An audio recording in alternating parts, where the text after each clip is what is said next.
नमस्कार, country connect TV में आपका स्वागत है और आपके साथ मैं हूं आर.एस. अवस्थी। 2024 के लोकसभा चुनाव में इंडिया गठबंधन के तहत सभी बीजेपी विरोधी पार्टियां एक साथ आ गई थी। जैसे एमआईएम को छोड़ दीजिए या फिर टीएमसी ने भले अकेले चुनाव लड़ा हो, लेकिन बाहर से टीएमसी भी सपोर्ट कर रही थी। लेकिन एक और पार्टी थी जिसने इंडिया गठबंधन को सपोर्ट नहीं किया और वो थी बीएसपी यानी बहुजन समाज पार्टी। मायावती ने तय किया था कि उनकी पार्टी अकेले ही लोकसभा चुनाव लड़ेगी, इंडिया गठबंधन में वो शामिल नहीं होगी। और अब इंडिया गठबंधन का नेतृत्व करने वाली कांग्रेस को लग रहा है कि मायावती ने गलत फैसला किया था, गलत डिसीजन लिया था। अगर मायावती साथ आ गई होती तो बीजेपी सरकार नहीं बना पाती।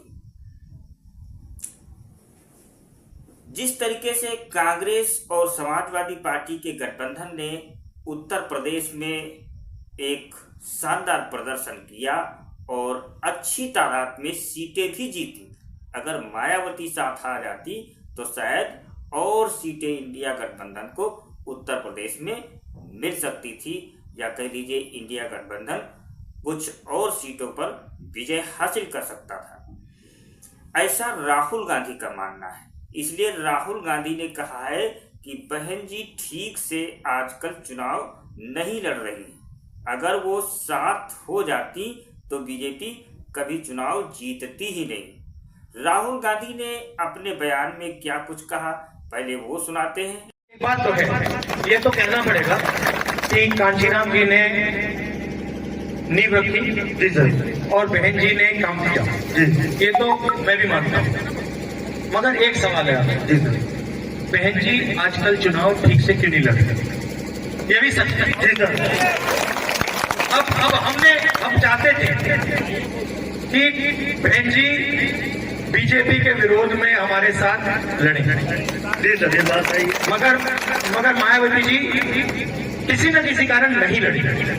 तो ये भी मतलब हमें तो काफी दुख लगा, क्योंकि अगर तीनों पार्टियां एक साथ हो जाती तो बीजेपी कभी नहीं जीत सकती।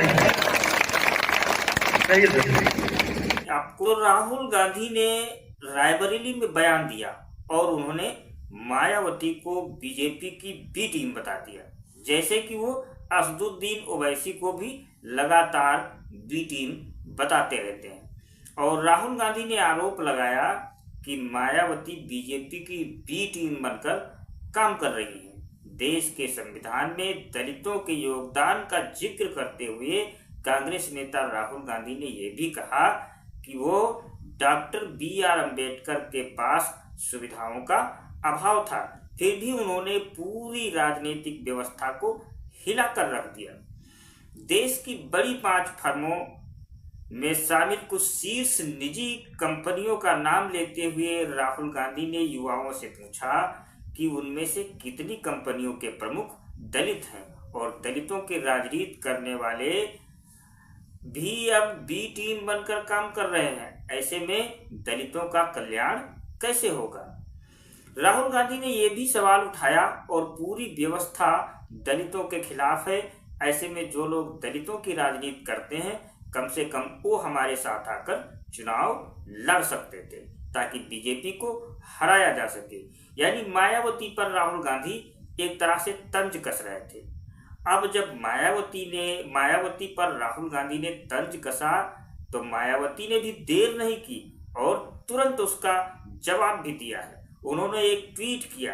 ट्वीट में कुछ इस तरह से लिखा है मायावती ने।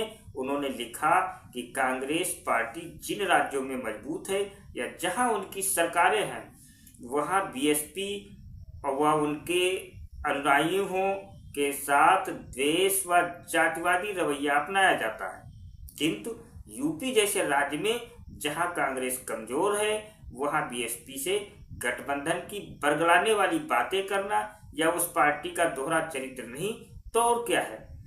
मतलब मायावती ने कहीं न कहीं ये कह दिया कि कांग्रेस का दोहरा चरित्र है, क्योंकि कांग्रेस जहां मजबूत है, जैसे हरियाणा में मजबूत थी, हिमाचल में थी या कर्नाटक में थी, वहां पर मायावती जी कह रही हैं कि बीएसपी को नहीं पूछते हैं, लेकिन अगर उत्तर प्रदेश में कमजोर है तो यहाँ वो बीएसपी को पूछ रहे हैं। तो राहुल गांधी जो शिगुफा दे रहे थे कि अगर मायावती हमारे साथ आ जाती तो हम अच्छा प्रदर्शन कर सकते थे, या कह लीजिए और बेहतर प्रदर्शन कर रहे थे।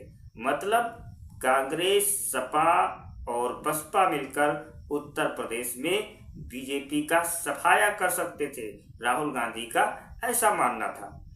रायबरेली दौरे पर ये भाषण दे रहे थे राहुल गांधी, लेकिन मायावती ने उन्हें अच्छे खासे तरीके से समझा दिया कि आप किस तरीके का दोहरा चरित्र रखते हैं। तो मायावती का ये जवाब और राहुल गांधी जिस तरीके से दावा कर रहे हैं कि अगर तीनों पार्टियां सपा, बसपा और कांग्रेस साथ आ जाती तो उत्तर प्रदेश में बीजेपी का सफाया हो जाता। बीजेपी कभी जीतती ही नहीं, न उस पर। अब राहुल गांधी का ये बयान तो आया, उन्होंने एक प्रकार से मायावती जी को न्योता दिया कि वो कहीं न कहीं इंडिया गठबंधन में शामिल हो, लेकिन मायावती ने भी देर नहीं की। राहुल गांधी के इस बयान का, इस तंज का उन्होंने पलटवार किया और करारा जवाब दिया। अब आपकी इस मुद्दे पर क्या राय है? आप क्या सोचते हैं कि अगर तीनों पार्टी सपा, बसपा, कांग्रेस साथ आ जाती है और 2027 के चुनाव के मद्देनजर अगर वो साथ मिलकर चुनाव लड़ती हैं तो क्या बीजेपी का सफाया कर सकती हैं? क्या योगी गवर्नमेंट फिर से वापस नहीं आ पाएगी? ऐसी स्थिति में आपका जो भी सोचना है, आप अपनी राय कमेंट में जरूर बताएं। वीडियो अच्छा लगा हो तो वीडियो को लाइक करें, शेयर करें और चैनल को सब्सक्राइब करें। धन्यवाद।